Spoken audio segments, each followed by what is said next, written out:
रज़ा foundation और India international centre संयुक्त रूप से आज कविता नाम का ये आयोजन करता है और आज इसकी 37वीं किस्त है। इसका मतलब ये भी है, हम हर बार 4 कवियों को कष्ट देते हैं कि वो आएँ अपनी कविता पढ़ें, और आपको ये निमंत्रण देते हैं कि आप आकर उनकी कविता सुनें, सहें, समझें वगैरह। तो जब कवि के मुंह से आप कविता सुनते हैं तो एक फर्क पड़ता है, क्योंकि कवि की अपनी उपस्थिति एक तरह की नाटकीयता है, और कुछ तो कवि ऐसे होते हैं जो बहुत ही नाटकीय होते हैं।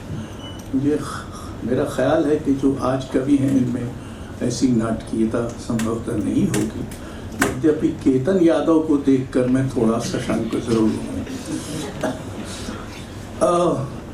आपको याद होगा कि नागार्जुन तो नाच नाच कर कविता सुनाते थे। वो उनकी एक प्रसिद्ध कविता थी जिसमें चना जोर गरम। तो भोपाल में एक बार उनका मतलब 4 कवियों का कविता पाठ था, शमशेर बहादुर सिंह, त्रिलोचन, केदारनाथ अग्रवाल और नागार्जुन, और सबसे आखिर में नागार्जुन थे और काफ़ी देर हो चुकी थी। तो नागार्जुन ने नाच के वो कविता सुनाई। तो मैंने अपनी ज़िंदगी में पहली बार और आखिरी बार किसी कवि को नाचते देखा। बहरहाल, तो ये जो नाटकीय उपस्थिति है और जो कवि की अपनी आवाज़ है, उसमें कविता का कई बार ऐसा मर्म भी खुलता है जो शायद सिर्फ पढ़ने से इतनी आसानी से स्वायत्त नहीं होता। दूसरा उद्देश्य ये भी है कि इस बहाने हम इन कवियों की उपस्थिति और उनकी आवाज़ दर्ज करते चलते हैं। एक तरह का अभिलेखन भी रज़ा फाउंडेशन में होता चलता है। हमारे पास 100 से अधिक कवियों की आवाज़ में उनकी रिकॉर्डिंग अब है।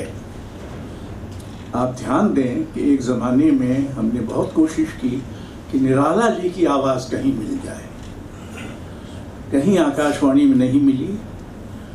पता ये चला कि एक बार एक बड़ा सम्मेलन किया गया था वहाँ, इसमें निराला जी आने वाले थे और आकाशवाणी ने ही वो आयोजन किया था, और उसमें महादेवी, स्मितनंदन पंत इत्यादि सब जमा थे और सब इंतज़ार करते रह गए निराला आए, तो उनकी आवाज़ रिकॉर्ड नहीं हो सकी। फिर पता चला कि एक कोई सज्जन थे शिक्षा संचालनालय में, उन्होंने कोई एक फिल्म बनाने की शुरुआत की थी। फिल्म तो पूरी नहीं बनी, आधी अधूरी फिल्म। उसकी कोशिश की हमने कि वो कहीं से मिल जाए तो हो सकता है उसमें निराला जी की आवाज़ हो, लेकिन वो नहीं। तो तब से मैं इस बात की चिंता करता रहा हूँ कि कहीं ना कहीं हमको कवियों की आवाज़ को रिकॉर्ड करके संरक्षित करने की कोशिश करनी चाहिए। तो हमने अपने विश्वविद्यालय में भी एक ज़माने में 35 से 40 कवियों की, जिसको कहते हैं लाइव रिकॉर्डिंग की थी। उनमें से अब अधिकांश, बहुत सारे, अधिकांश तो नहीं, सौभाग्य से अधिकांश तो जीवित हैं, लेकिन कुछ दिवंगत हैं और जिनकी वो एकमात्र वीडियो रिकॉर्डिंग है। बहरहाल, आज हमारे बीच 4 कवि हैं।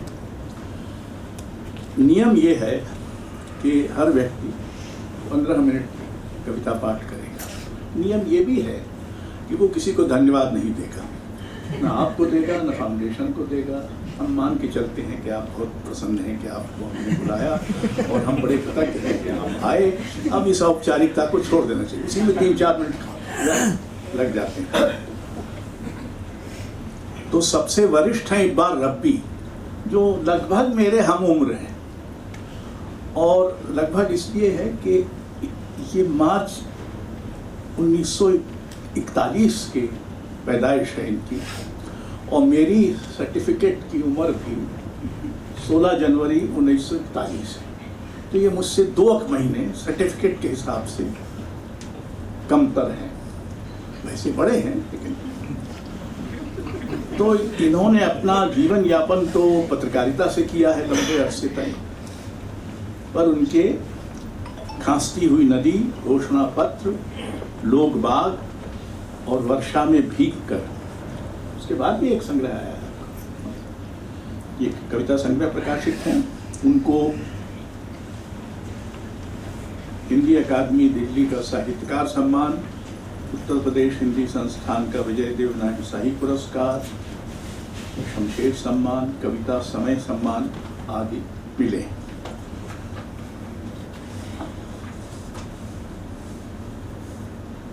सबसे कम उम्र हैं केतन यादव। ये मुझे मिले थे जब शायद एमए कर रहे थे। नहीं, आप नहीं कर, अभी भी कर रहे हैं। लोग होते हैं जेएनयू में कीर्ति होती थी लोगों की, कर रहे हैं, बहुत दिन हो गए, इतनी जल्दी क्या है ऐसा। उन्होंने बीकॉम भी किया है और अब आजकल विश्वविद्यालय इलाहाबाद में शोध छात्र हैं और उनका कोई कविता संग्रह भी प्रकाशित नहीं है, लेकिन समालोचन, तद्भव, वागर्थ, साखी इत्यादि में उनकी कविताएं छपी हैं। उन्होंने यात्रा संस्मरण, आलोचना, समीक्षा, रिपोर्ट आदि पर भी लिखा है। देवेश पथसारिया, उनको 2023 में भारत भूषण अग्रवाल पुरस्कार मिला है। वो रहते तो अलवर में है, अलवर में रहते हैं ना। अगर उन्होंने बताया ना होता आकर के वो कवि हैं, तो मैं समझता कोई फोटोग्राफर हैं जो आ गए हैं। हील डॉल से भी वो कभी कम फोटोग्राफर ज़्यादा लगते हैं। उनका कविता संग्रह नूह की नाव 2022 में, कहानी संग्रह स्टिंकी टोफू 2025 में, और कथेतर गद्य। और अभी उन्होंने मुझे बताया, जो ज़्यादा दिलचस्प है, कि वो ताइवानी कवियों का अनुवाद कर रहे हैं और लगभग 100 कविताएं अनुवाद करेंगे। और वो गोल चक्कर एक वेब पत्रिका निकालते हैं। मेरा जब थोड़ा दिमाग ख़राब होने लगेगा, हालांकि ख़राब तो शुरू से थोड़ा बहुत है, क्या इतना है, तब मैं सोचता हूँ घनचक्कर नाम की एक पत्रिका निकालूंगा और उसमें ऐसे लोगों को आमंत्रित करूंगा जो घनचक्कर होने को तैयार हैं और या जो इस बात को मान सकते हैं कि वो घनचक्कर हैं।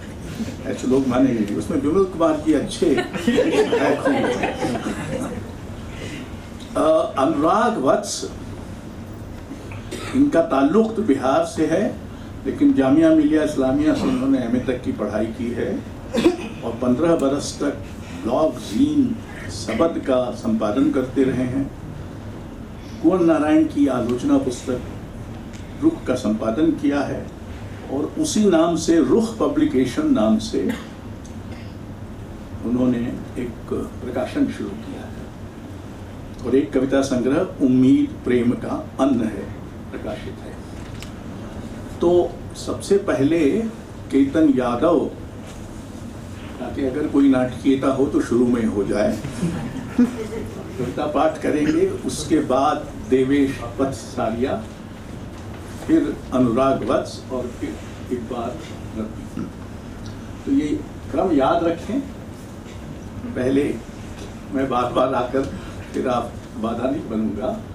केतन यादव, देवेश पथसारिया, अनुराग वत्स और एक बार केतन।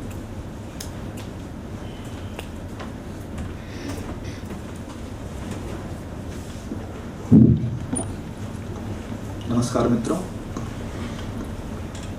सीधी कविता पर आता हूँ। मेरी पहली कविता का शीर्षक है दुख की चिट्ठी। सबसे अमौखिक दुख सबसे अकेले भोगना पड़ता है।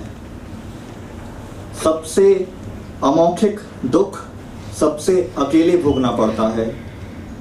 हर दुख आत्महत्या से पहले चिट्ठी नहीं लिख पाता। कहने से दुख नहीं मिटता, केवल उसके शब्दकोश से शब्द कम हो जाते हैं। चरवाहे की कविता श्रृंखला से एक दो कविताएं। एक चरवाहे का गीत। खाना बदोश था मेरा चरवाहा, वह घर नहीं चारागाह बदलता था। उसके लिए खुद की भूख और उसके पशुओं की भूख बराबर हुआ करती थी। गीत गाता हुआ वह जंगलों को पार करता, नदियों में अपने पशुओं के साथ नहाता था। नदियों को आसपास लिए रहता था वह। उसके लिए उसकी प्यास और उसके पशुओं की प्यास बराबर हुआ करती थी। उसके हाथ में उसके ईश्वर की लाठी थी, जिससे वह अंत तक अपने पशुओं की रक्षा करता था। उसके लिए उसकी जान और उसके पशुओं की जान एक ही थी। एक अच्छा चरवाहा अपने पशुओं के लिए अपनी जान भी दे सकता। अगली कविता है चरवाहे की थाप। आहट पाकर चिहुक कर उठ जाती, उसकी मौजूदगी की आश्वस्ति में झपका लेती हैं पलकें। पैरों के कदम ताल की लय पहचानती हैं, सुनती हैं हर आवाज, चिन्हती हैं सभी इशारों को। चरवाहे की भाषा बूझती हैं भेड़ बकरियां। मेमे से सुबह करती हैं, बाड़े से खुलते ही फूलों से बिखर जाती। वसंत की तरह छा जाती हैं घास के मैदान में। ओस से सनी घास बस ऊपर से ही खाती हैं। अमृत सा दूध देती हैं और चरवाहे की मजबूरी में मांस के बदले पैसों में कीमत अदा करती हैं वफादारी की। अपनी बाल की खाल में न जाने कितनी उष्मा छिपाई होती हैं। चमड़े में बहुत सारी कोमलता और दूध सा मीठा खून। घात लगाए भेड़िया देखता है दूर से, समझता है चरवाहे और मवेशियों के बीच की दूरी को। अनमने नींद में हर थिरकन हर कुनमुनाहट भाप लेता है चरवाहा। एक भी मेमना ले नहीं जाने देगा अब की। हाँकने वाली लाठी भाजने को रखता है तैयार, यह बात जानती हैं निश्चिंत चर रही भेड़ बकरियां। अगली कविता का शीर्षक है अर्थ। रात का मतलब केवल अंधेरा नहीं, दिन का मतलब नहीं है केवल उजाला। बरसात का मतलब केवल नमी नहीं और पतझड़ का मतलब नहीं केवल उजाड़ भर।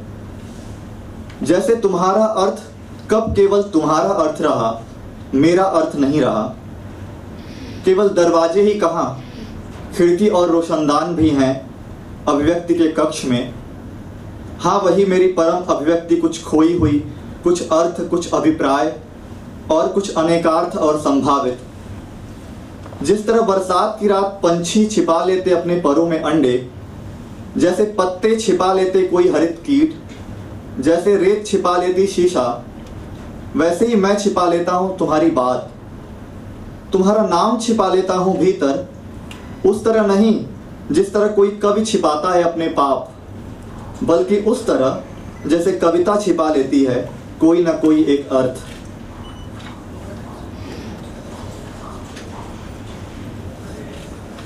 एक छोटी सी कविता पुकार।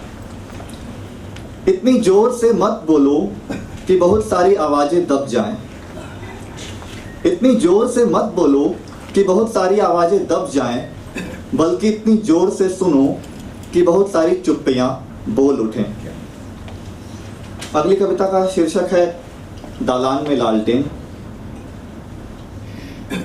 झमाझम बरसती रात में खपड़ैल की छत के दालान में लालटेन। सोती नहीं थी सारी की सारी रात, शीशे की चिमनी से घुलती थी काले में पीली रोशनी, और सब कुछ धुंधला धुंधला कर दिखने लगता।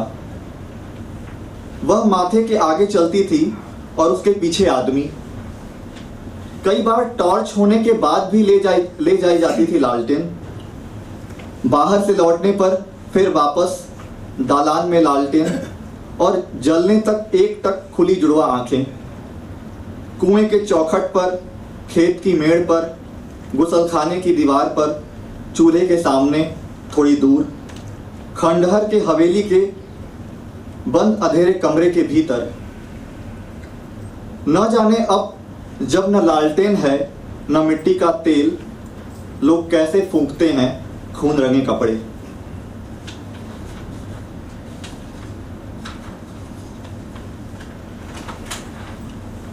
एक कविता, ईश्वर संरक्षण का गीत।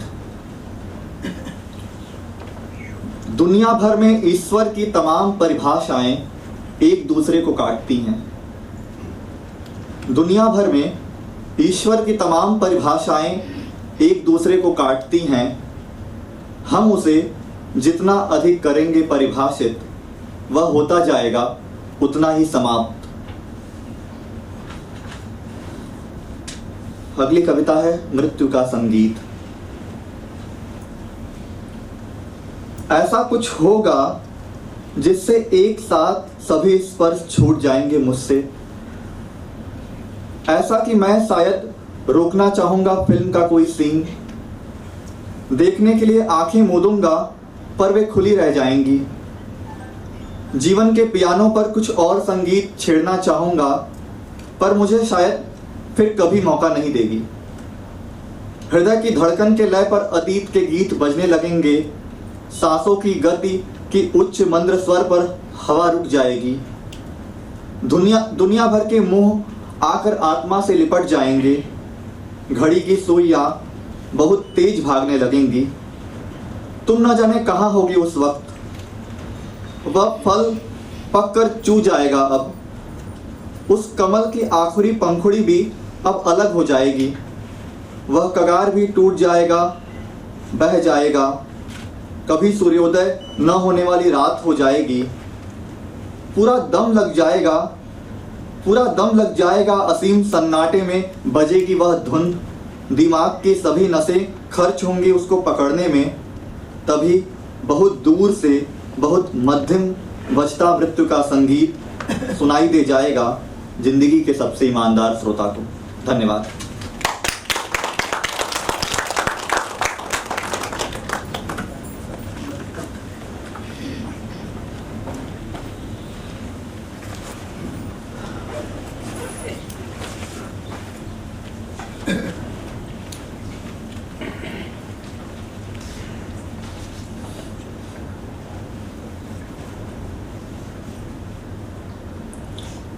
नमस्कार। मेरी पहली कविता है तारबंदी। जालियों के छेद इतने बड़े तो हों ही कि एक ओर की ज़मीन में उगी घास का दूसरा सिरा छेद से पार होकर सांस ले सके दूजी हवा में। तारों की इतनी भर रखना ऊंचाई कि हिबिस्कस के फूल गिराते रहें परागकण दोनों की ज़मीन पर। ठीक है तुम अलग हो, पर खून बहाने के बारे में सोचना भी मत। बल्कि अगर चोटिल दिखे कोई उस ओर भी तो देर न करना रुई का बंडल और मरहम उसकी तरफ फेंकने में। बहुत कसकर मत बांधना तारों को। यदि खोलना पड़े उन्हें कभी तो किसी के चोट न लगे गांठों की जकड़न सुलझाते हुए। दोनों सरहदों के बीच नो मैंस लैंड की बनिस्बत बनाना एवरीवन्स लैंड और बढ़ाते जाना उसका दायरा। धर्म में मत बांधना ईश्वर को, नेक नियत को मान लेना रब, भेजना सकारात्मक तरंगों के तोहफे। बाज़ वक्त तारबंदी के आर पार आवाजाही करती रहने पाए सबसे नर्म दुआएं। अगली कविता है अलमनक। अलमनक एक पुस्तक होती है जिसमें चांद, ग्रहों, तारों इत्यादि के निर्देशांक होते हैं। जबकि सारी दुनिया गा रही है समुद्री डाकुओं की स्तुति। काले रंग को अब कहा जाने लगा है धूसर, और धूसर ही में छुपी हैं सारी कारोबारी संभावनाएं। ऐसे समय में मैं नजूमी और नक्शा नवीसों में दिलचस्पी रखता हूँ। मैं गाता हूँ उन लोक कथाओं को जिन्हें कोई नहीं सुनता, पर वही हैं जो हर युग से जीवित बची चली आती हैं, मेरे जैसे हरकारों की वजह से। मैं देखता हूँ जहाज़ के थके हुए कप्तान को किनारे पर। वह एक यात्रा ख़त्म करके आया है, इस बार साम्राज्यवाद की लालसा लिए नहीं, सिर्फ परंपरागत नाविक बने रहने के लिए। उसी पुराने प्रण के साथ कि चप्पुओं में बसते हैं नाविक के प्राण, कि जहाज़ के साथ डूब जाना होता है कप्तान को। मेरी आत्मा से फूटता है आशीष, चप्पू चलते रहें, नाविक को रास्ता दिखाता रहे रात का तारों भरा आकाश, मैं उसे नई अलमनक भेंट करता हूँ। अगली कविता है प्रेम को झुर्रियाँ नहीं आती। बुढ़िया ने गोद में रखा अपने बुढ़े का सर और मालिश करने लगी सर के उस हिस्से में भी जहाँ से बरसों पहले विदा ले चुके थे बाल। दोनों को याद आया कि शैतान बच्चे टकला कहते हैं बुढ़े को और मन ही मन टिकोला मारना चाहते हैं उसके गंजे सर पर। दोनों हंसे अपने बचे हुए दांत दिखाते हुए। बुढ़िया ने हंसते हुए टिकाना चाहा जितना वह झुक पाई, झुर्रियों भरा अपना गाल बुढ़े के माथे पर। बैलगाड़ी के एक बहुत पुराने पहिए ने याददाश्त संभालते हुए गर्व से बताया, मैं ही लेकर आया था इनकी बारात। अगली कविता है वसुधैव कुटुंबकम। हे ईश्वर, मुझे उनसे मिला जो तुझे ढूंढते हैं शिशु की उंगली की छुअन में, बच्चों की निष्कलुष किलकारी में, जो अपने जैसी सबकी भूख को जानते हैं, जो धर्म को एक निजी वस्तु मानते हैं, जो हंसी के बादल हैं, जो देखते हैं तलाकशुदा स्त्री का पक्ष, जो नहीं बांटते चरित्र प्रमाण पत्र, जो तेरे सम्मुख आने पर दुआ से पहले क्षमा मांगते हैं और चाहते हैं मार्गदर्शन ताकि बेपर्दा मिल सकें तुझसे, जिनके दिमाग की नसों में विस्तृत होकर बहता है रक्त, जो चाहते हैं पिरो लेना दुनिया के सारे मोती वसुधैव कुटुंबकम के धागे में। अगली कविता है रिश्ते। जिन्हें धक्का मारना था उन्हें अपनी तरफ रहा खींचता, जो बने थे खुल जाने के लिए खींचने से उन्हें धकेलता रहा अपने से दूर। लोग दरवाजे थे और मैं साइन बोर्ड पढ़ने में अक्षम, अनपढ़, अल्लढ़। अगली कविता है युद्ध में हूँ। जीवट की यह बेला है, हर योद्धा युद्ध में अकेला है, सुदूर कहीं गिरी कंदराओं में दिव्य दीप की खोज में हूँ, खिंची धनुष की प्रत्यंचा पर नए नुकीले तीर में हूँ, पूर्वजों से चली आई धारदार शमशीर में हूँ। तुम गा रही हो विरह के गीत, युद्ध और विरह के असमंजस से जूझता, विरह में भस्मीभूत मैं युद्ध में हूँ। अगली कविता है अनुकंपा। मुझे मंद कहने वालों ये चमकीले जूते उतारो, आओ फिर दौड़ते हैं दोनों नंगे पाँव। तुम्हारे जूतों की कीलें बिछाती आई हैं कांटे हमारी राहों में, जब तुम्हारे शाही जूते दौड़ जाते हैं मंद बयार और मध्यम चांदनी चूमते हुए, तब हमें परोसा गया है खुश्क रास्ता, जहाँ हजार नक्कार खाने हैं और लाख मक्कार साहूकार, जो करते हैं सौदा हमारी स्वायत्तता का। दौड़कर लहूलुहान हमारे नंगे पैर देख रहे होते हैं अंतहीन लक्ष्य, और हाथ में खिंची भाग्य की लकीर हो जाती है दूसरे के हाथ में स्थानांतरित। इस बीच तुम सूखे मेवे और ताज़ा फल खाते रहे हो अनुकंपा के जूते पहने हुए। मैं ताइवान में 9 वर्ष तक रहा, तो वहाँ के बारे में मैंने कुछ कविताएं लिखी हैं, जिनमें से एक कविता है ताइवान।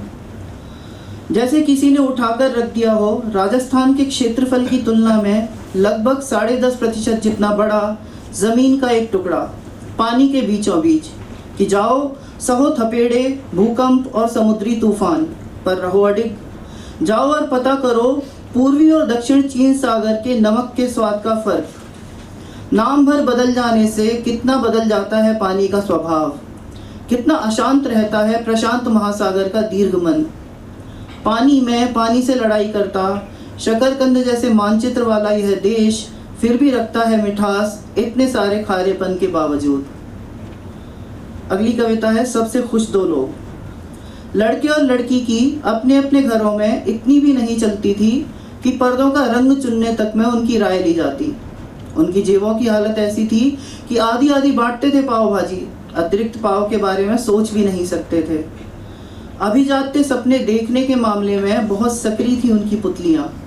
फिर भी वे शहर के सबसे खुश दो लोग थे, क्योंकि वे घास के एक विस्तृत मैदान में धूप सेंकते हुए आंखों पर किताब की ओट कर कह सकते थे कि उन्हें प्रेम है एक दूसरे से। अगली कविता रचनाकार अपरिपक्व मरता है। खंगाले संभाले जाने चाहिए एक हालिया मरे कवि की अधूरी कविताओं के ड्राफ्ट। जरूरी नहीं कि वे सारी कविताएं लिखी गई हों जीवन के अंतिम वर्षों में ही।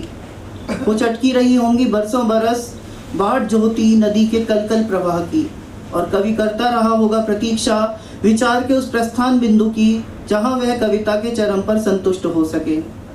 हाय कि जीवन पड़ गया छोटा उन वांछित अनुभवों के लिए। अतप की रचनाएं बताएंगी हर रचनाकार कुछ अपरिपक्व ही मर जाता है। अतृप्त उड़ती है कवि की आत्मा। अंत्येष्टि के फौरन बाद श्रद्धांजलि सभा की जगह ढूंढो अधूरी कविताओं की उस डायरी या कंप्यूटर के फोल्डर को। वे कविताएं नक्शा हैं उन कोनों गुजारों का जहां नहीं पहुंच पाया अरबों वर्ष पुराना सूर्य, जहां पहुंचना चाहता था कुछ दशक जिया कवि। अगली कविता है टॉफी। छोटी सी कविता है ये।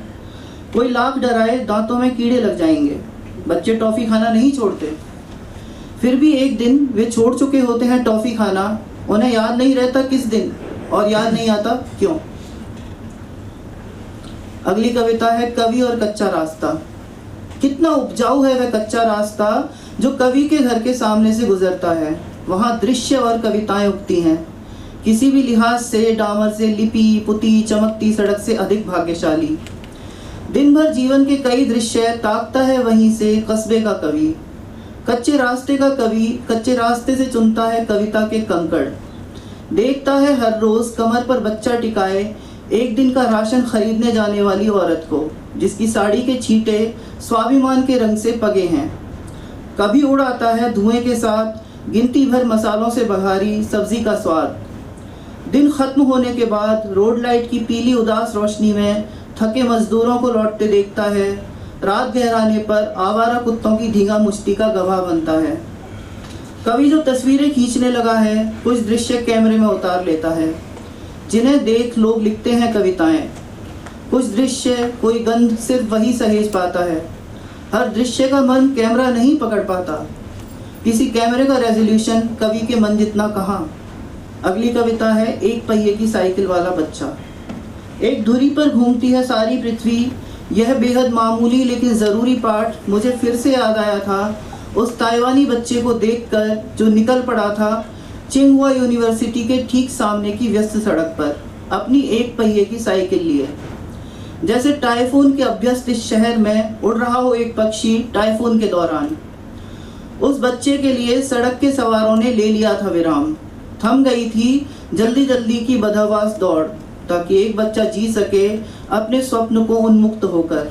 एक पहिए की उसकी सवारी में समाया था जल थल और नभ तीनों की यात्राओं का आनंद। उस दिन मैंने देखा था कागज की नाव को नूह की नाव बनते हुए।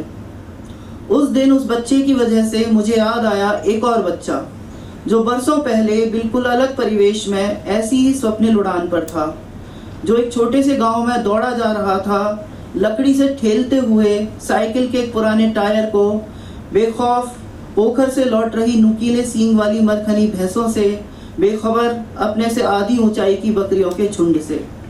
वह उसका पहला अनुभव था दुनिया को एक पहिए की धुरी में समेट लाने का। अब एक प्रेम कविता, एक तारा विज्ञानी का प्रेम। उसे चांद खूबसूरत लगता है जबकि मुझे लुभाती हैं तारों की कतारें। तारे मेरी रोजी हैं, जब अंधेरी रात में तारे खिलें और मेरी दूरबीन के पहलू में गिरें तो ही आगे बढ़ पाया मेरा काम।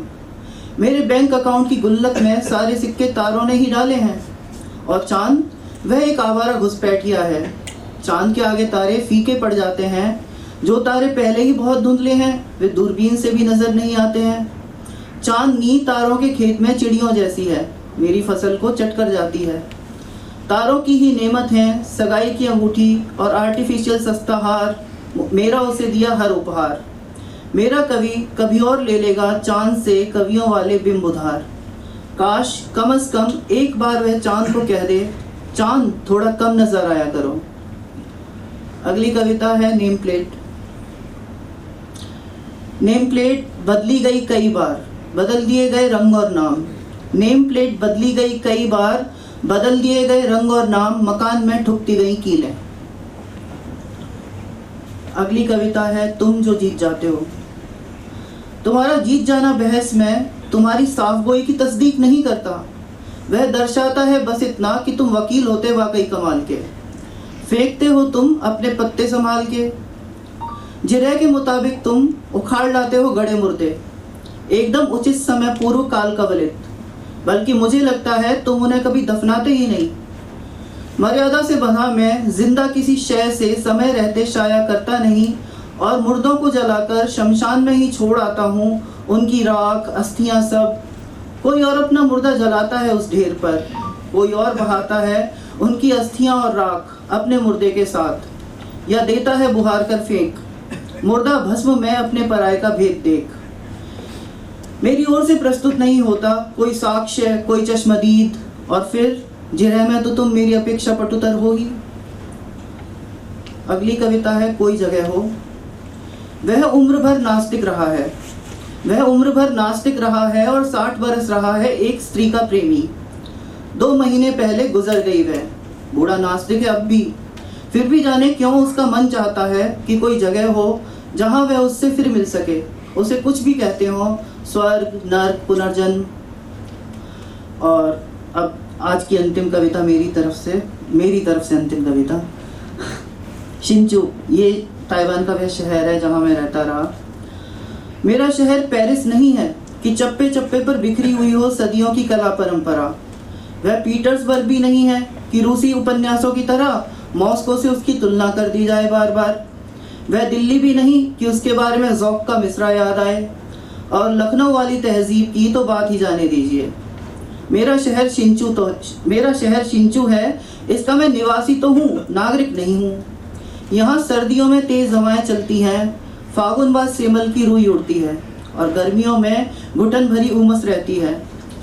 हर मौसम में खड़ी रहती है बूढ़े कन्फ्यूशियस की मूर्ति उदास, पार्क में घूमने आए खुशहाल लोगों और चिड़ियाघर में कैद जानवरों के पड़ोस में।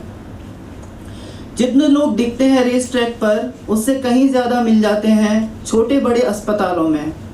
विद्यार्थी लैपटॉप लेकर बैठे रहते हैं कैफ़े और पुस्तकालयों में। पुराने दोस्त अब इस शहर से जा चुके हैं, समुद्र किनारे हमारे अड्डे बचे हैं। अब कुछ और लोग वहाँ सूर्यास्त देखने जाते होंगे, वही लोग रास्ते के खेतों से सरसों के पत्ते मांग कर लाते होंगे।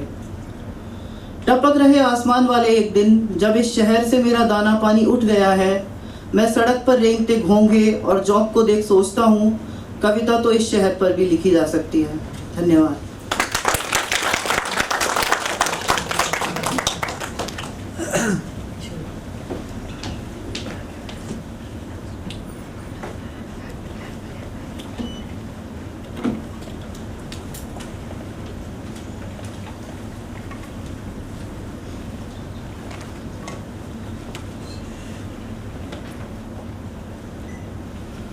पहली कविता का शीर्षक है तुम। छोटी छोटी कविताएं हैं, इसलिए मैं चाहूँगा कि थोड़ा ध्यान देके आप लोग सुनिएगा, क्योंकि मैं जल्दी जल्दी पढ़ूँगा। अशोक जी ने समय तय कर रखा है सबका। तुम्हारे चेहरे पर इकलौता तिल, जैसे सफ़ेद सफ़े पर स्याही की पहली बूंद। कविता का पहला शब्द तुम। अगली कविता का शीर्षक है हर बारिश में। दोपहर बारिश हुई, बारिश इतना और यह करती है कि सब एक छत के नीचे खड़े हो जाएं। वह मेरी बगल में आकर खड़ी रही। मुझे पहली बार ऐसा लगा कि उसे यहीं ऐसे ही बहुत पहले से होना चाहिए था, और अभी इसे दर्ज करते हुए यह इच्छा मेरे भीतर बच रहती है कि हर बारिश में वह मेरे साथ हो। अगली कविता है पूर्ण विराम। तुम बहुत देर से आई मेरी पंक्ति में, जैसे बहुतेरे शब्दों के बाद आता है दुबला लचीला पूर्ण विराम। पिछले बाकी का अर्थभार संभालता प्रेम के पन्ने पर सबसे अंतिम अंकन। अगली कविता है गुदगुदी। तुम्हारी हंसी की अलगनी पर मेरी नींद सूख रही है। तुम उसे दिन ढले ले आओगी कमरे में, तहा कर रखोगी सपने में, मैं उसे पहनकर कल काम पर जाऊंगा, मुझे दिन भर होगी गुदगुदी। अगली कविता का शीर्षक है फिर से कहो। सिर्फ उसके प्रेमी जान सके कि उसे दाएं कान से सुनाई नहीं देता। सिर्फ उसके प्रेमी जान सके कि उसे दाएं कान से सुनाई नहीं देता, कि उस तरफ प्रेम का अभय है, कि वहाँ रखे जा सकते हैं शब्द, शुभेच्छा और प्रार्थनाएं, कि उसी तरफ अनुमान से सुनकर वह कहेगी फिर से कहो। अगली कविता का शीर्षक है इंतजार। घर साफ सुथरा करके बैठता हूँ तो वह तुम्हारे इंतजार से भर जाता है। घर साफ सुथरा करके बैठता हूँ तो वह तुम्हारे इंतजार से भर जाता है। तब बीच की उंगली में लगन की अंगूठी निहारते सोचता हूँ, मध्यमा की शोभा और मेरे सौभाग्य में उतना ही फर्क है जितना तुम्हारे मित्र हाथ की नरमाई और उसे अकेले याद करने की तकलीफ। अगली कविता का शीर्षक है एकांत। हम एक प्रेम का घर थे, हम प्रेम का घर थे, अब दुविधा के दो एकांत हैं। तुम नहीं रहोगी के एकांत में मैं रहता हूँ, तुम नहीं रहोगी का एकांत ही मेरा घर है। अगली कविता का शीर्षक है आग याद है। सिगरेट की लौ जितनी आंच पर पका था हमारा प्रेम, वह आग रही तुम्हारे होठों पर हमेशा। अब सब राख है, पर राख को आग याद है। अगली कविता का शीर्षक है मेरे भीतर तुम। चुप्पी जो सिर्फ शवों में वास करती है, चुप्पी जो सिर्फ शवों में वास करती है, आवाज़ जो केवल लहरों से उठती है, कसमसाहट जो फ़कत आकारों में कैद रह जाती है, इसी तरह हो मेरे भीतर तुम। अगली कविता का शीर्षक है उम्मीद। उम्मीद प्रेम का अन्न है, यह मान हम अंत के बीच थे, शुरू को याद करते, बीच को दोहराते, अंत से सिहरते। अगली कविता का शीर्षक है हाथ की कांप। मेरे मित्र प्रफुल्ल अवस्थी यहाँ बैठे हुए हैं, उनको ये कविता बहुत पसंद है, तो मैं उनके जानिब सुनाता हूँ।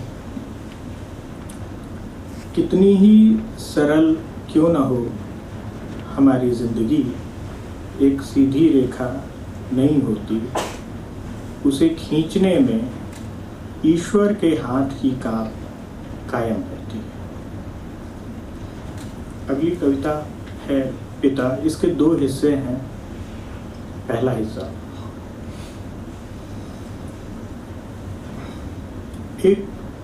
एक बटुआ हुआ करता था, उसमें एक तस्वीर हुआ करती थी, तस्वीर में हम सब हुआ करते थे। वह बटुआ अब कहीं खो गया है, तस्वीर से निकलकर एक चेहरा दीवार में नक्की हो गया। इसका दूसरा हिस्सा है, वे उस कमरे में एक जलता दिया छोड़ आए हैं, जहां अनुपस्थिति का अंधकार है।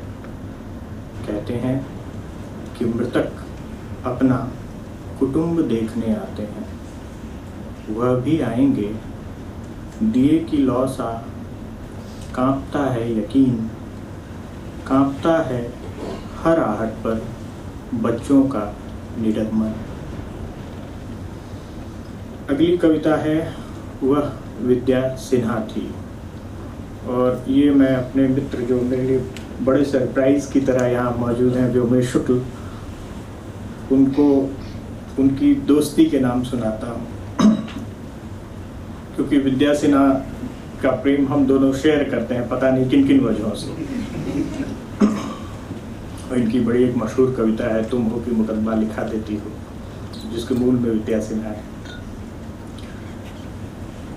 कई अलभ्य फिल्मों और किताबों में अपनी पसंद टटोलने के बाद जब तुम सौदा सुलूफ के लिए किराने की दुकान पर जाते थे, वहाँ 2 चोटी बांधे चाय पत्ती लेने आई लड़की विद्या सिन्हा थी। बस स्टैंड की कतार में दिख जाने पर करार विद्या सिन्हा थी।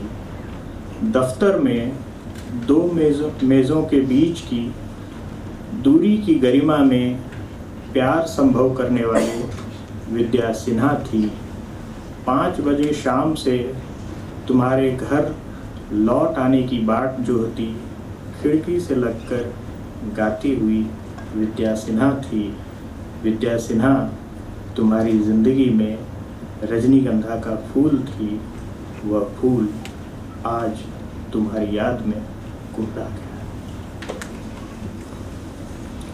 अगली कविता है इंतजार देख। शरद की सुबहें शुरू हो चुकी हैं, उनके कम देख सुन पाने के दिन बढ़ रहे हैं। अनुमान, स्पर्श और आवृत्ति से वह आशय के गलियारे में दाखिल होते हैं। अपनी स्टडी में तयशुदा जगह पर बैठते हैं। मैंने यह जगह तय होना देखा है। पहले वह डेस्क से लगकर घंटों काम करते थे, अब डेस्क सूनी है, कवि उससे दूर है। यह 90 के करीब कुंवर नारायण है, अंत को चीनते, अशक्त, निरुपाय। अलबत्ता उनकी ज़बान से इकबाल का यह शेर जुदा नहीं होता, माना कि तेरी दीद के काबिल नहीं हूँ मैं, तू मेरा शौक देख, मेरा इंतज़ार देख। और अंतिम कविता है ऐसे भी संभव है मृत्यु, जो मेरे मित्र ऋचा को बहुत पसंद है, और ये मैं उसको समर्पित करके सुनाना चाहता हूँ। ट्रूमैन कैपोटे मरने से ऐन पहले मित्र लेखिका विला काथर पर स्मृतिरेख लिख रहे थे। रॉबर्ट म्यूजिल का दिल भारी वजन उठाते वक्त बैठ गया। फासबिंडर जब मृत पाए गए, उनकी उंगलियों के बीच एक जली सिगरेट थी। संगीतकार एंटन वॉन वीवर ने दूसरे विश्व युद्ध के बाद ऑस्ट्रिया में लगाए गए कर्फ्यू के दिनों में सड़क पर सिगार सुलगाया ही था कि एक अमेरिकी सैनिक की गोली से उनकी सांसें थम गई। अल्बेर कामू कार एक्सीडेंट के बाद फौरन और रोला बार्थ एक वैन की चपेट में आकर महीने भर उसे उबरने की आस में चल बसे। और सर्जियो लियोनी का दिल उस फिल्म को देखते हुए धड़कना बंद हो गया जिसका नाम था आई वॉन्ट टू लिव। कहना कठिन है कब और कैसे, लेकिन ऐसे भी संभव है मृत्यु। Thank you.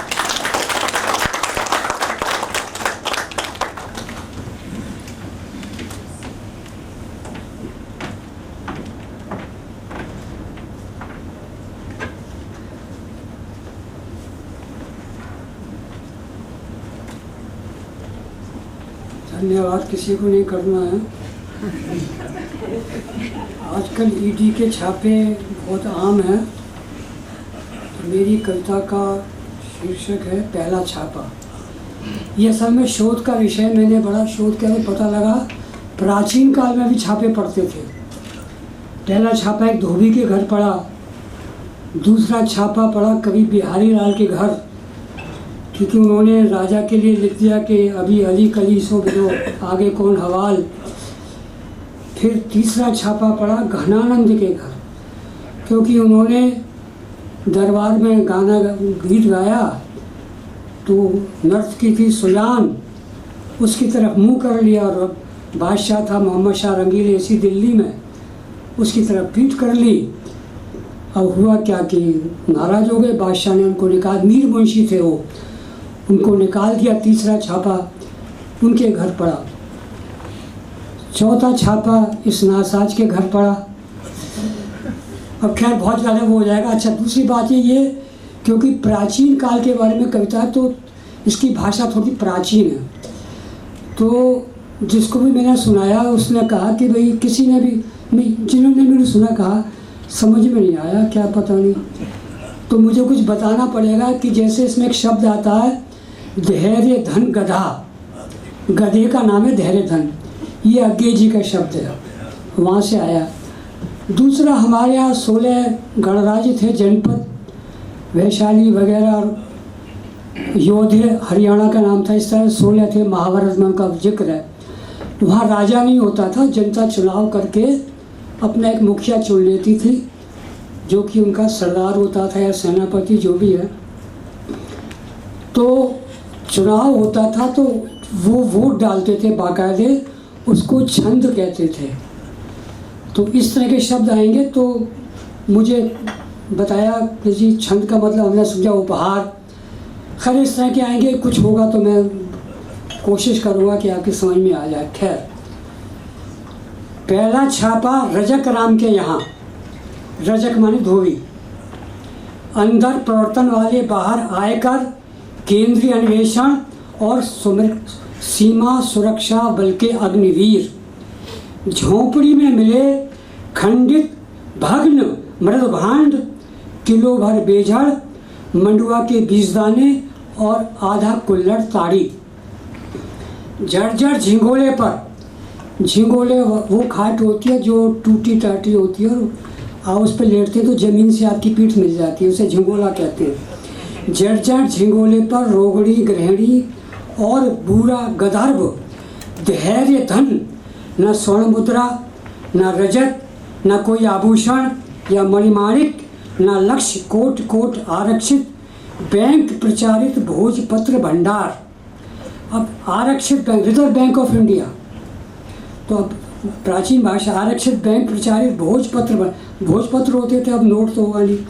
कुछ मिले या न मिले, हमारे पास प्रमाण है कृष्ण धन के, साक्ष्य है धन शोधन के। कृष्ण धन का अर्थ बताने की जरूरत नहीं है। जारी है प्रवर्तन का प्रश्न व्यू, निरुत्तर अभिमन्यु, फिर आयकर करेगा, प्रतीक्षा रत है केंद्रीय अन्वेषण ब्यूरो। 4 हुई, अष्ट हुई, घंटिकाएँ 10 से 12 हुए। घंटिका माने घड़ी, घंटों को कहते थे, खैर तो 12 घंटे हो गए। जारी है शोध अन्वेषण अर्थात पूछताछ, स्विस बैंक में या किस बैंक में खाता है तुम्हारा। अधेड़ है पर सुंदर है धोबन क्यों, ये आरोप है, यानी सुंदर क्यों है धोबन।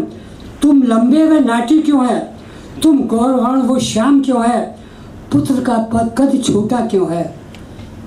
काट कर सेवन करते हो या चूस कर अम्ब का। कहाँ से आता है धैर्य धन का तृणमूल यानी शुष्क शस्य। तिसिन, तिसिन ये चीन का नाम है, चीन शब्द ये संस्कृत के तिसिन से, मतलब वो अलग कहानी है, ये नाम हमने दिया है। यहाँ से कुछ बहुत भिक्षु गए और उन्होंने पूछा आपका नाम क्या, तो उन्होंने कुछ बोला तो उन्होंने तिसिन लिख लिया संस्कृत में। बाद में जब वो दोबारा गए तो उन्होंने तिसिन कहा तो वो हंसने लगे वहाँ चीन के लोग, पर खुद वो अपने को तिसिन उससे चीन से, खैर वो सब छोड़ो। तिसिन पवित्र स्थान, इसका अर्थ बताने की जरूरत नहीं है। यह आंग्लिस्तान से दुर्बल है धैर्य धन, पर उधर फूला क्यों है, उसका एक्सरे होगा तो बरसेंगे डॉलर और येन। साक्ष्य नष्ट किए तुमने, तुम पर चलेगा वाद। खोदो खोदो मिलेगी स्वर्ण मुद्रा, रजत मुद्रा, प्रस्वेद प्रस्वेद। अब इसका अर्थ मैं नहीं बताऊंगा, आप तो प्रबुद्ध हैं।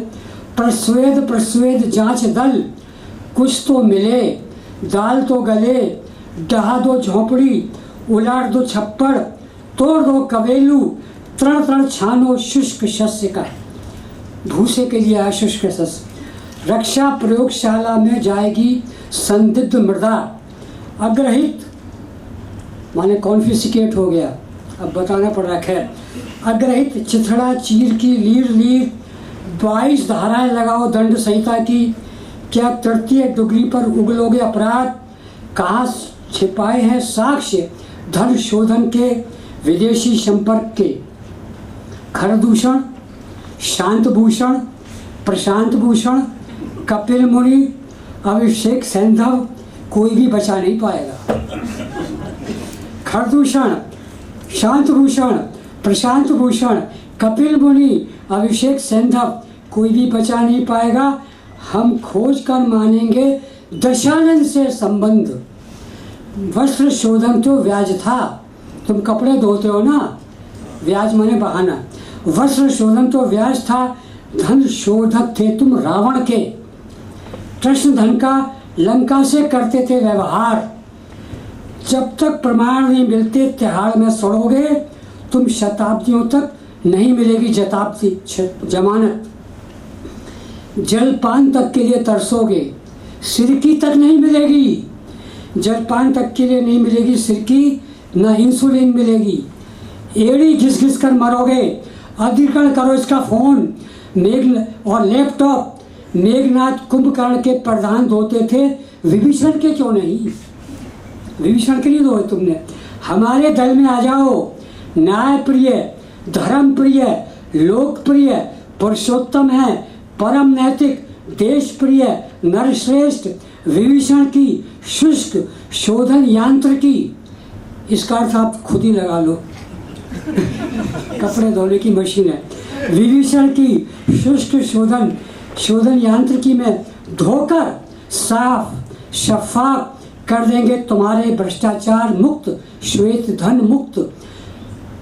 धन युक्त दुराचारी को सदाचारी, देशद्रोही को देश प्रेमी बना देंगे। हमारी गंगा में नहाओ, पाप मुक्त हो, मंत्री पद पाओ, धैर्य धन मत बनो। विपक्ष को देते हो छंद, खंड खंड पाखंड दल के सदस्य, टुकड़ा टुकड़ा गैंग। खंड खंड पाखंड दल के सदस्य, नागर नक्सल, अर्बन, संस्कृति विहीन, बुद्धहीन, बुद्धिजीवी कहीं के। संस्कृत विहीन, बुद्धिहीन, बुद्धिजीवी कहीं के, धोबी नहीं, देशद्रोही हो तुम, यवन और म्लेच्छों की जारस संतान। राजद्रोही सेकुलर हो क्या? राजद्रोही सेकुलर हो क्या? जनेवी के रंगे हुए सियार, जनेवी के सियार, धूर्त मक्कार, ललित नीरव विजय और प्रज्वल की तरह चुपचाप जम्बूद्वीप से निकल जाओ। ललित नीरव विजय और प्रज्वल की तरह चुपचाप जम्बूद्वीप, देवभूमि, प्यारी गोबर भूमि से निकल जाओ। गांधी नेहरू के कांग्रेसी काले कारतूस, गांधी नेहरू के कांग्रेसी काले कारतूस, पवित्र स्थानी, शुद्ध स्थानी, सिंगल द्वीप में जा मरो, डूब जाओ। ये कविता तो खत्म हो गई। दूसरी कविता है, अब मैं कुछ पुरानी कविताएं सुनाता हूँ। खैर मज़ा तो आपको नहीं है, जो भी है भैया बर्दाश्त करना आप लोग। बहुत पुरानी कविताएं सुनी होगी बहुत से लोगों ने, लेकिन मेज का गीत शायद आपने नहीं सुनी ना, कभी सुनी है? नहीं सुनी होगी। इसे मैंने भोगल से खरीदा था। ये दिल्ली में भोगल एक मोहल्ला है, 50 रुपये में दले। ये एक मेज है, लेट मत, ये चारपाई नहीं है। लेट मत, ये चारपाई नहीं है, इसके 4 पैर हैं, 1 अदद सीना है, तना हुआ पेट, पीठ सब एक। ये दर्द का बढ़ई का पसीना है, ये बढ़ई का पसीना है। नहीं, ये एक मेज नहीं है, मेज नहीं है, पेड़ की ममी, मौसम का जीवाश्म, काठ का संस्मरण है। नहीं, ये लकड़ी नहीं है, यह पृथ्वी है जिसे फाड़ कर काठ निकला था, हवा में 8-8 हाथ उछला था। हाँ, ये मिट्टी है, गोबर है, पत्थर है, ये अभी जो है सामने है सिर्फ एक चौपाया। ये जो सामने है सिर्फ एक चौपाया, जिससे अपने मज़े के लिए नहीं, तुम्हारी सुविधा के लिए बेच कह रहा हूँ, जिसे मैं अपने मज़े के लिए नहीं, तुम्हारी सुविधा के लिए बेच कह रहा हूँ। तो ये तय पाया कि ये जो सामने है ये वही है जो न पहले है न बाद में। ये लकड़ी है मान लिया, पृथ्वी भी है मान लिया, लेकिन फिलहाल सिर्फ मेज है, कोहनियों से दबी, कुर्सी से संपर्क के लिए आतुर, आदमी को पुल बनाती हुई, कुर्सी से संपर्क के लिए आतुर, आदमी को पुल बनाती हुई। क्या बात है, बिना कुर्सी के ये कुछ नहीं है। क्या बात है, बिना कुर्सी के कुछ नहीं है। वैसे ढूंढती हुई आती है, ये बुलाने नहीं जाती है। वैसे ढूंढती हुई आती है, ये बुलाने नहीं जाती है। जिसने आदमी को रगड़ा है वह उसी का बछड़ा है, जिसने आदमी को रगड़ा है वह इसी का बछड़ा है। मैं एक फुनगी पर बैठकर दूसरी फुनगी से बात कर रहा हूँ। एक मेज है, कुर्सी है, दोनों का भी फुनगी थी। मैं एक फुनगी पर बैठकर दूसरी फुनगी पर लिख रहा हूँ। मैं एक ठूंठ की छत पर टिका दूसरे ठूंठ से बात कर रहा हूँ। मैं 2 भूतपूर्व पेड़ों के बीच एरियल सा लटक रहा हूँ। मैं 2 भूतपूर्व पेड़ों के बीच एरियल सा लटक रहा हूँ। मैं कितना भला दिख रहा हूँ। इस बंदरगाह पर घरेलू अखबार हो गए और रवाना हुए। इस मेज की खाली से दोस्तों को गाली, प्रेमिका को आंसू भेजे, या अखबार बिछा रहा, पानी इतिहास पर दर्शन जमा रहा। इस मेज पर कलकती थी नन्ही घटाएं, मचलती थी नाबालिग हवाएं। इस पर मेहंदी का जंगल था, अमरूदों का दरिया था। मेज मेज नहीं बाल हंसी थी, मेज मेज नहीं बाल हंसी थी। चांद पर टिकी नाव थी, नहीं वह रोटी पर टिकी थी, नहीं वह रोटी पर टिकी थी। रोटियां आजकल चांद है जहाँ सिर्फ अपोलो जाते हैं। इस मेज पर नदियाँ लेटी रहीं, कीट संगड़ाई लेता रहा। यह मेज कैंटरबरी थी, स्ट्रैटफोर्ड एवन थी। हाँ, यही थी, 1 मीटर लंबी, आधा मीटर चौड़ी, 1.5 मीटर ऊंची। जी हाँ, यही थी, मेरी थी। यहाँ नौकरी के फॉर्म भरे जा रहे हैं, यहाँ नौकरी के फॉर्म भरे जा रहे हैं। यात्रा के विवरण, शादी की चिट्ठियाँ, सालगिरह की दावत हो रही है। बिजली चले जाने पर मोमबत्ती मज्जा में नहाकर गा रही है, उसका गीत रोशनी है। मोमबत्ती मज्जा में नहाकर गा रही है, उसका गीत रोशनी है। या पत्नी की बुनाई रखी है, बच्चे की गुड़िया सो रही है, बेटे का बल्ला आराम कर रहा है। मेज पर क्या नहीं हो रहा, यह मेरा ब्रह्मांड है। मेज पर क्या नहीं हो रहा, यह मेरा ब्रह्मांड। घर का विश्वकोश है, यहाँ रेडियो बज रहा है, यहाँ भाई भाभी से लड़ रहा है, यहाँ मुन्ना थूक निकल रहा है, यहाँ खजुराहो की मूर्ति सजी है। मेज पर सिगरेट की डिब्बी पड़ी है, दूध का हिसाब, बिजली का बिल है, घर का वेद रेशन कार्ड है। दराज क्या पूरा सूचना केंद्र है, दराज क्या पूरा सूचना केंद्र है। यह फूलों की सेज नहीं है, यह हमारी मेज है। यह फूलों की सेज नहीं है जिस पर मेज पोश नहीं है। यहाँ 10 दिन दंगे हो रहे हैं, दुनिया हिल रही है। यहाँ बुद्ध के ऊपर लाल तारा झलझला रहा है, यहाँ मुनाफा बिखर रहा है, मजदूरी संकटित हो रही है। यहाँ साहित्य राजनीति बन गया, यहाँ साहित्य राजनीति बन गया। राजनीति फेंफड़ों में बदल गई। यहाँ दराज से छापा मार निकल रहे हैं, कामचोर बंद हो रहे हैं। यहाँ मैं मेज हो रहा हूँ, यहाँ मैं मेज हो रहा हूँ। मज्जा तक मौज में आ रहा हूँ, बछड़े को माँ बना रहा हूँ, दराजों को मुक्त क्षेत्र घोषित कर रहा हूँ। दूसरी कविता है बच्चा घड़ी बनाता है। एक 5 साल का बच्चा है जो कि बोलता नहीं है और सुनता भी नहीं है। बच्चा बोलता नहीं है, सुनता नहीं है, उसके बारे में ये कविता है। तो क्योंकि वो बोल नहीं सकता, ये सकता, तो वो लेटा रहता है, छोटा बच्चा है, ऊपर पंखा चलता है, उसको देखता है।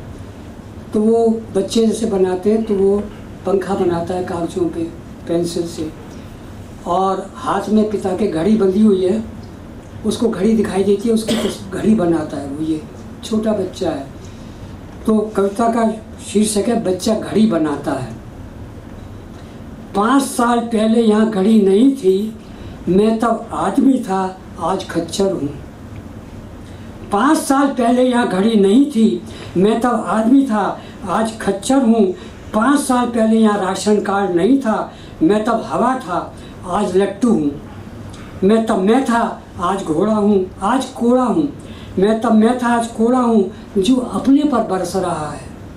आज कोड़ा हूँ जो अपने पर बरस रहा है। राजन गोरखकर ध्यान से सुने। मैंने चांद को देखा, वह बाल्टी भर दूध हो गया। मैंने चांद को देखा, वह बाल्टी भर दूध हो गया। सिर्फ 5 वर्ष में शराब की बोतल मिट्टी के तेल की बोतल में बदल गई। घड़ी मेरे बच्चे के 5 साल जीवन में आतंक की तरह खड़ी है। ये मेरी नहीं, मेरे बच्चे की कृति है। ये मेरी नहीं, मेरे बच्चे की कृति है, इसलिए मुझसे बड़ी है। मुझसे बड़ी है। मैं समय से या तो पहले हूँ या बाद में। मैं अपने समय से या तो पहले हूँ या बाद में। मैं समय में नहीं हूँ, अपने समय में तो बिल्कुल नहीं हूँ। मैं किसी तरह सही नहीं हूँ। ये जो घड़ी गढ़ी गई है, मेरे बच्चे की कारीगरी है। वह जन्म से ही समय को जानता है, इसलिए बाप को बेवकूफ़ मानता है। वह जन्म से ही समय को जानता है, इसलिए बाप को बेवकूफ़ मानता है। उसके लिए मैं सिर्फ घोड़ा हूँ। मेरे कान उसके हाथों की लगाम है। आप धोखा मत खाइए, ये कान कहाँ है? बच्चे के हाथ में समय की लगाम है। बच्चे के हाथ में समय की लगाम है। मैं सही कह रहा हूँ। मेरा वक्त या तो बीत गया या बीता नहीं, पर बच्चा समय पर सवार है। मेरा वक्त या तो बीता नहीं या बीत गया, पर बच्चा समय पर सवार है। देखिए तो घड़ी से इसको दिली प्यार है। इसके जाल और रेखाहीन नरम हथेलियों में समय लार की तरह जड़ा है। इस पंक्ति पर कुछ लोगों ने आपत्ति की, देखिए साहब ये तो कविता के हैं, फलाने ठिकाने हैं, बच्चे की लार दिखाई दे रही है। इस पर फिर मुझे कविता लिखनी पड़ी, बच्चे की लार। खैर वो अलग कहानी है। इसकी जाल और रेखाहीन नरम हथेलियों में समय लार की तरह जड़ा है। समय मेरे बच्चे की मुट्ठी में मेहंदी सा रचा है। वह झुनझुने की तरह से बजाता है। जो मुझसे नहीं हो सका मेरा बच्चा कर दिखाता है। जो मुझसे नहीं हो सका मेरा बच्चा कर दिखाता है। मैं पीछे जा रहा हूँ, वह आगे जा रहा है। मैं पीछे जा रहा हूँ, बच्चा आगे बढ़ रहा है। मैं अपनी उम्र में पिछड़ रहा हूँ। अपने बच्चे के कारण मैं वायदे से मुकर रहा हूँ। अपने बच्चे के कारण मैं वायदे से मुकर रहा हूँ। मैं अपनी ज़िंदगी बचा कर रख रहा हूँ, अपना काम पूरा नहीं कर रहा हूँ। सच कहूँ तो सिर्फ किसी तरह अपना समय पूरा कर रहा हूँ। मैं एक एक दिन घड़ी की तरह गिन रहा हूँ। मैं बहुत कष्ट में था, इसलिए आसानी से भ्रष्ट हो गया। मैं बहुत कष्ट में था, इसलिए आसानी से भ्रष्ट हो गया, पर नष्ट हो गया और नष्ट हो गया। मैं इस पर नमक की तरह जान छिड़कता हूँ। मैं बच्चे को दिल से प्यार करता हूँ। यह बच्चा आदमी की कली है। यह बच्चा आदमी की कली है जो मेरे कंधे पर खिली है। फूल खुशबू के सिवा कहाँ बोलते हैं? केदारनाथ अग्रवाल। फूल खुशबू के सिवा कहाँ बोलते हैं? वे शब्द नहीं देते, गंध के रंग बोलते हैं। समय सुनता नहीं, वह कुछ कहता नहीं है। बच्चे के लिए ध्वनि रंगहीन है। बच्चे के लिए ध्वनि रंगीन है। जो कुछ है दृश्य है। विचार को ये हाथ से पकड़ता है। विचार को ये हाथ से पकड़ता है। ये संवाद को देखता है। ये बच्चा दृश्य सुनता है। दृश्य का इसकी आँख से नहीं हाथ से नाता है। दृश्य का इसकी आँख से नहीं हाथ से नाता है। यह मुस्करा कर समझाता है, इसका चेहरा जीभ से चौड़ा है। इस पंक्ति पर मंगलेश डबराल ने आपत्ति की थी, लेकिन मुझे ये पंक्ति बहुत पसंद है। इसका चेहरा जीभ से चौड़ा है, इसने अभिव्यक्ति को खींच कर निचोड़ा है, शब्द को तोड़कर मरता हुआ छोड़ा है। यह चीज़ों का नाम से नहीं काम से जानता है। यह चीज़ों को नाम से नहीं काम से जानता है। यह सभ्यता से पहले का आदिम समुदाय है। यह सभ्यता से पहले का आदिम समुदाय है। प्रतीक और संकेत इसके डाक तार हैं। यहाँ ध्रुपद, धमार और ख्याल अंधेरा टटोल रहे हैं। रविशंकर और कुमार गंधर्व मात्र हिलते हुए हाथ और होठ हैं। घर में जमे तनाव को ये सूंघ लेता है। यह कारण नहीं जानता, लेकिन गहराई में डूबता है। वह पिता की आंख देखकर हंसता है, माँ की आंख देखकर रोता है। भाषा की यहाँ ज़रूरत नहीं है, शांति की यहाँ किल्लत नहीं है। यहाँ भाषा की ज़रूरत नहीं है, घर में शांति की किल्लत नहीं है। यहाँ अनुभूति और अभिव्यक्ति के बीच मुनाफाखोरी नहीं है। घोलपकर जी, यहाँ मुनाफाखोरी नहीं है अभिव्यक्ति और अनुभूति के बीच। इसकी दुनिया में दलालों का भविष्य सुरक्षित नहीं है। इसकी दुनिया में दलालों का भविष्य सुरक्षित नहीं है। घड़ी का निर्माता मेरी अवधि की तरह गूंगा है, बहरा है। मेरी अवधि की तरह गूंगा है, बहरा, लेकिन उसने वक्त को कसकर पकड़ा है। 30 वर्ष का बच्चा अब घुलता नहीं रहेगा। समय बोलेगा, घड़ी बोलेगी, सभ्यता के भेद खोलेगी। ये समय को वक्त बताएगी। इसे अपनाइए, आपके बहुत काम आएगी। देखो देखो उसके होठ धड़क रहे हैं।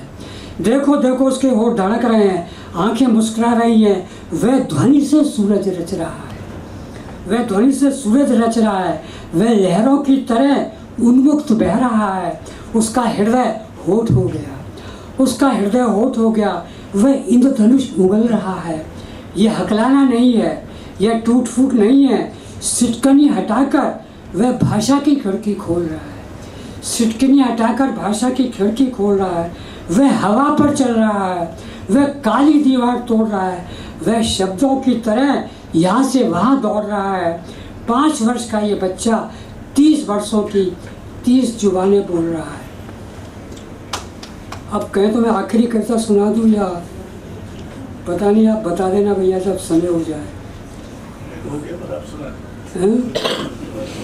आखिरी कविता है पित्ताशय की पथरी से बातचीत। तो ये पथरी हो गई थी, तो उस समय ठीक हो गई। फिर ठीक 18 साल बाद दोबारा पित्ताशय में हो गई। तो इसमें 18 का शब्द जो है वो बहुत महत्वपूर्ण है। उसी पर एक कविता है। पित्ता उससे बातचीत हो रही है, पित्ताशय की पथरी से बातचीत। वहाँ रे गणित, वहाँ प्राणशास्त्र, सिर्फ 9 माह नहीं, पूरे 18 वर्ष अंदर पाला। जिसका रक्त पीकर बनी किया उसे पामाल। अबोध बच्चे देते प्यार, मांगते प्यार, समझ आते ही मांगते जायदाद, छीनते अधिकार। जवान हो गई तू, जवान हो गई तू, वोट दे सकती है, चुनाव लड़ सकती है, शादी कर सकती है। वयस्क होते ही आतंकवाद हो गई।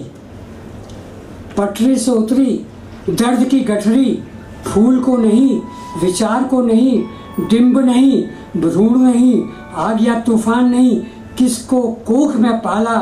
दर्द न देती तो क्या करती, पत्थर पड़े थे अक्ल पर, पेट में पत्थर पाला।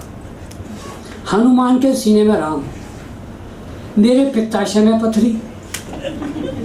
हनुमान के सीने में राम, मेरे पित्ताशय में पथरी। त्रेता से कलयुग तक जो अवतारी रहा, त्रिलोक का स्वामी, अव्यक्त, अनाम, अगोचर, वह प्रतीक रह गया। वह प्रतीक रह गया। प्रतिमा मात्र पत्थर हो गया। निराकार था, साकार हो गया। मूर्ति पूजकों के देश में और क्या होता। सही रहा डार्विन, कपि का विकास, कवि में हो गया। सही रहा डार्विन, कवि का विकास कवि में हो गया। अपना ही पेट फाड़ना होगा, इन्फेक्शन से मर ना जाऊं, तुझे निकालना होगा। कैसी ये प्रसव पीड़ा, हाड़ मांस नहीं, कोरे पत्थर को जातक पुकारना होगा। धन्यवाद।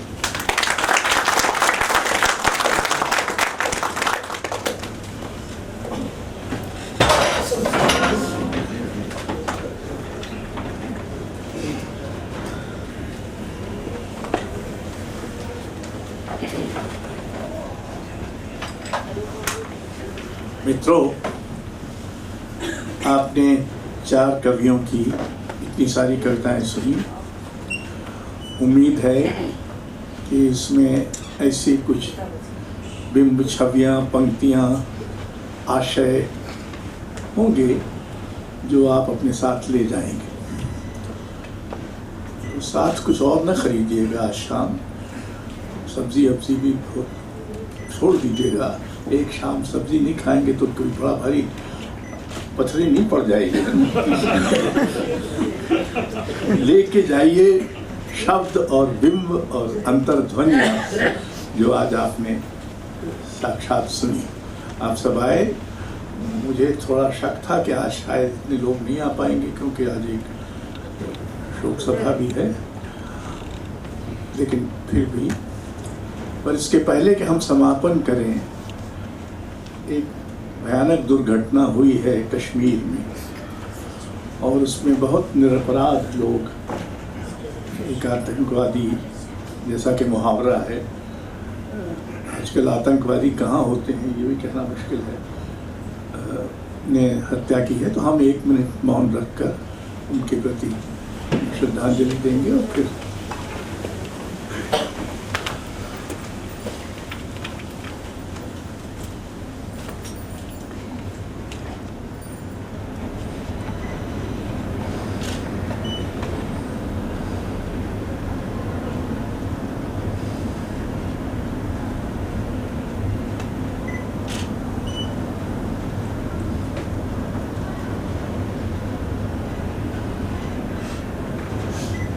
धन्यवाद।